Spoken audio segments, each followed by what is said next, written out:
Bienvenido, bienvenida al podcast de Playdrum. Bienvenido, bienvenida a este primer podcast de Playdrum. Espero que te gusten y bueno, en sí los voy a basar un poco en estas primeras ideas, en comentar bateristas que a mí me han gustado siempre y de los cuales he sacado bastantes cosas y he aprendido mucho, y sobre todo que me ha encantado cómo estaban dentro de las canciones, las cosas que eran capaz de incluir en las canciones, no solamente por su dificultad, también por lo que aportan a la canción, el peso que pueden llegar a aportar, las ideas rítmicas, cómo acompañan a la voz, cómo no molestan. Entonces, bueno, pues es un poco esa idea la que quiero transmitir. Y en este primero, pues no sé por qué, desde el primer momento que me decidí a hacer podcast, me decidí por un baterista que se llama Vinny Appice, o Vinny Appice. No sé cómo se pronunciará exactamente, perdonar mi inglés. Lo pronuncio como habitualmente siempre lo he escuchado, Vinny Appice. Vinny Appice es hermano del famoso baterista también Carmine Appice, del cual hablaremos también en algún otro momento. Pero bueno, ahora nos vamos a centrar en Vinny Appice. Bueno, pues comentaros de él que comenzó a tocar la batería con 9 años y bueno, pues empezó a recibir clases del mismo profesor que su hermano Carmine. Y nada, pues todo esto fue en Brooklyn, que es en la ciudad donde vivían, en Nueva York. Y bueno, una cosa curiosa fue que a los 16 años pues Vinny conoció a John Lennon en los Record Plant Studios en Nueva York. Le preguntó a Vinny, al bueno de Vinny, que si su banda del momento, que él estaba en una banda cuando comenzó, que el nombre era BOMF, o sea, B-O-M-F, pues que si harían las palmas en una canción que John Lennon estaba produciendo, estaba grabando para Elton John.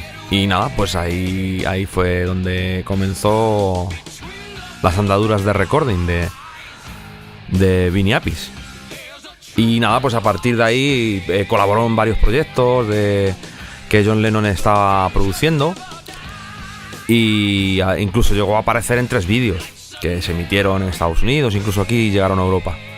Y los clips de estos vídeos luego aparecieron en colecciones una colección que se llamaba La colección de vídeos de John Lennon, lanzada en 1994.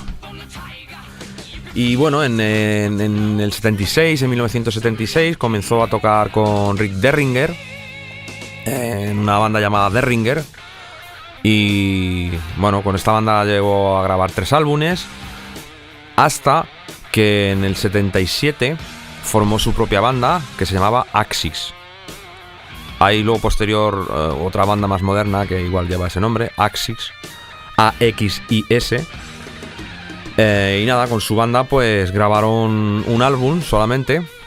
Voy a intentar pronunciarlo en inglés. It's a Circus World.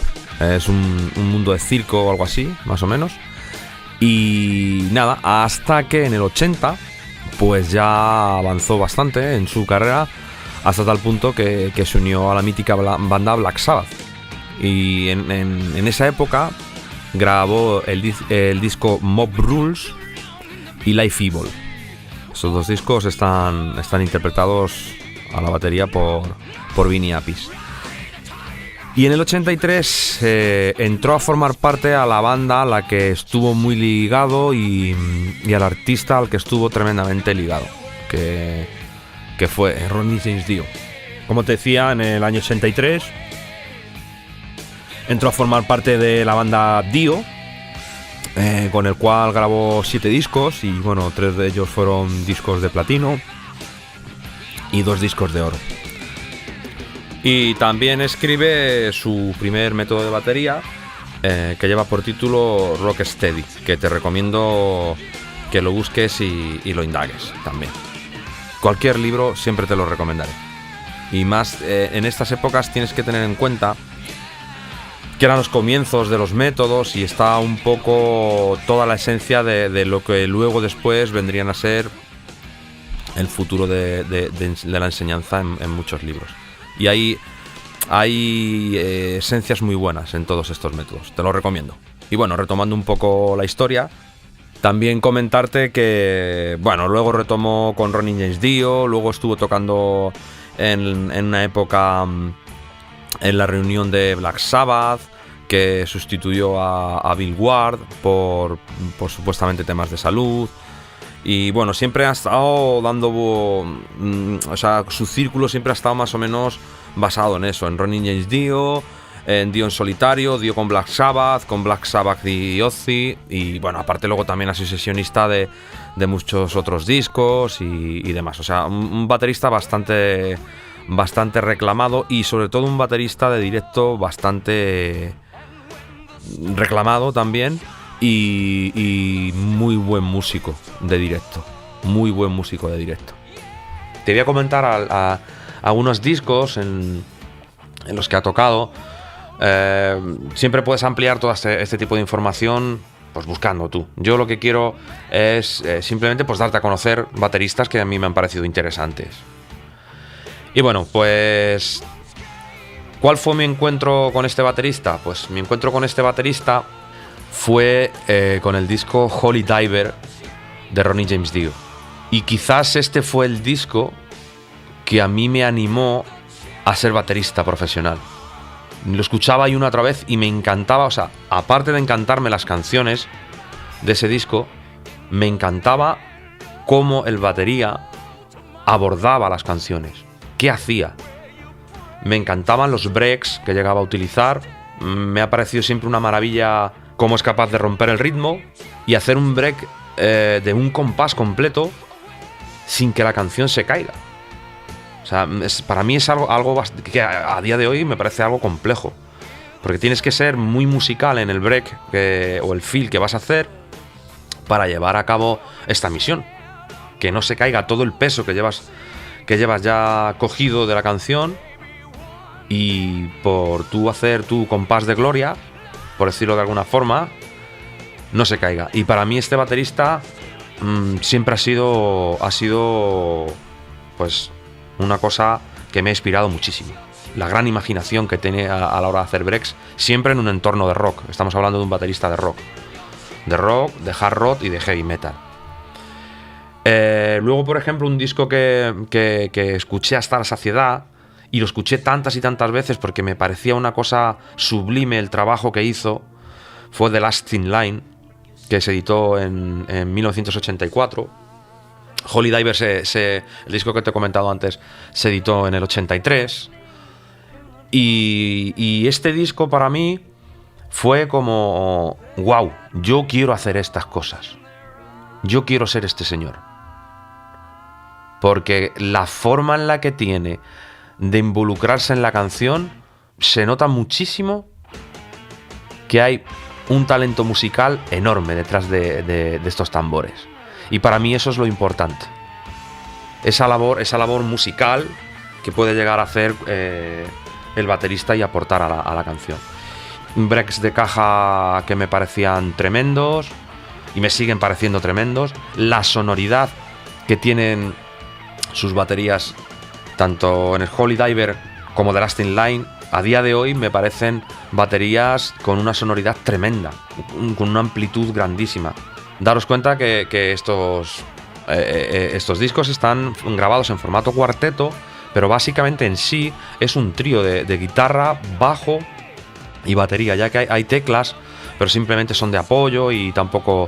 Pero bueno, lo que quiero comentar con esto es que hay que ser muy, muy musical para mantener todo el rato esa coherencia dentro de la canción, que es algo que, como te comento, me ha parecido tremendo.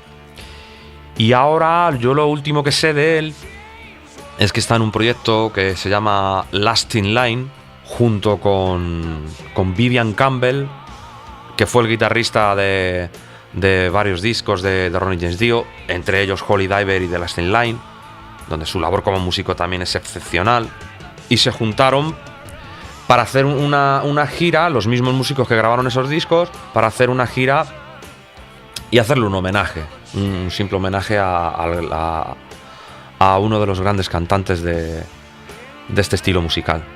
Y bueno, pues tuvieron muy buena onda después de juntarse y bueno, a día de hoy ya han hecho 2 discos, que igual me sigue sorprendiendo mucho dentro del mundo del rock, pues todo lo que he comentado antes, el enfoque musical que tiene a la hora de tocar y cómo es capaz a sujetar con un peso tremendísimo las canciones.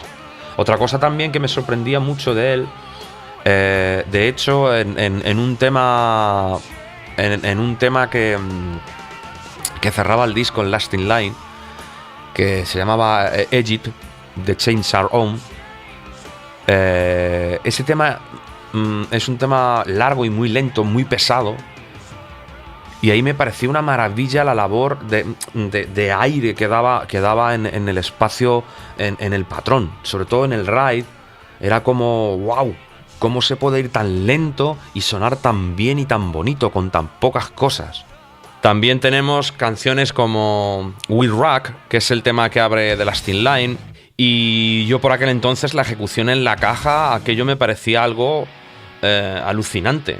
O sea, esa precisión en la caja, esa sonoridad en la caja, esa fuerza, esa energía, fue una cosa que perseguí durante mucho tiempo y luego me costó trabajar durante años y hacer sonar bien los rudimentos en la caja. Y una de las personas que me inspiró a llegar a conseguir esto fue precisamente Vinny Appice.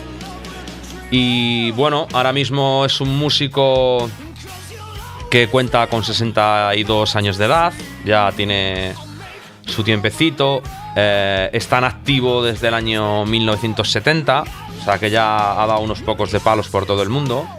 Y de hecho hay una cosa que a mí me sorprendió de un tiempo atrás a ahora. Tuvo que cambiar su forma de tocar, ya hace bastante que la cambió, pero tuvo que cambiar su forma de agarrar la baqueta en la mano derecha. Te animo a que lo busques y lo veas, porque sujeta la baqueta entre el anular y el corazón. La sujeta y la baqueta. Yo nunca he sabido por qué. Yo imagino que será por algún tipo de lesión que llegó a tener o algo y le obligó a cambiar la posición. Pero es sorprendente que no perdió en ningún momento nada de su precisión, de su fuerza, nada. Eso quiere decir que si se quiere, se puede. Y bueno, pues esto es un poco la idea que os quería comentar sobre, para mí, este grandísimo baterista.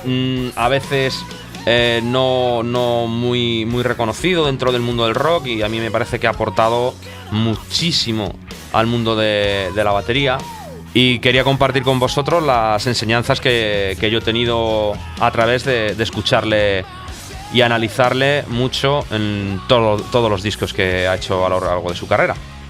Así que nada, me despido, salud y seguimos escuchando música.